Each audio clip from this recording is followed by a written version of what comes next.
ازيكم يا حبايبي؟ اخباركم ايه؟ يا رب تكونوا بخير ان شاء الله. احنا النهارده بقى هناكل السردين اللي احنا كنا مخلينه مع بعض اهو. شكله حلو اهوت. يعني هو الفلاش مش شغال. لان التليفون خلاص بيفصل وتقريبا الكهرباء خلاص هتقطع، يعني ما شفتوش الا دلوقتي. هو والله زي الفل ولونه حلو قوي اهو شايفينه. عصرت عليه ليمون واللي بينمع فيه ده زيت. وقطعت بقى بصل عليه خل وشويه سكر كده اهو. وادي بقى العيش بتاعنا وقلنا بقى نتغدى بيه كده النهارده اهو. حاجه خفيفه يعني كده. تسلم ايدك يا ماما. قلت بقى لسه هقلي بطاطس مثلا او هعمل اي حاجه كده خفيفه. لا قلت يلا هو موجود عندنا اهو، ناكله بقى وخلاص.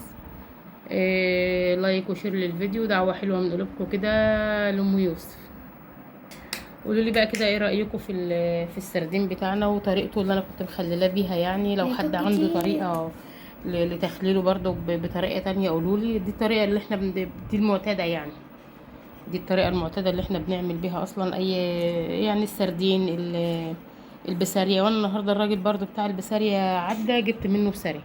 احنا بنحب البسارية والسردين، بس احنا هنقليها بقى النهارده مع رز حباية وحباية وحتة مخللة برضو كده، ويبقى للعشاء بقى. ده كده للغدا حاجة خفيفة اهو. اتفضلوا معانا بقى، والف هنا وشفا لنا ولكم يا رب. وما تنسونيش بقى في التعليقات كده واللايكات كتير، وشاهدي الفيديو للاخر. ولو في برضو اي تعليق حاجة لكم كده مش عاجباه، حاجة ليا مش عاجباكم قولوا عليها اغيرها. احنا بنتعلم من بعض. اشوفكم على خير باذن مع الله، السلامة. مع الف سلامة. اتفضلوا معانا، الف هنا وشفا على اكل قلوبنا بقى. وعلى قلوبكم يا رب. هناكل بقى. سلام.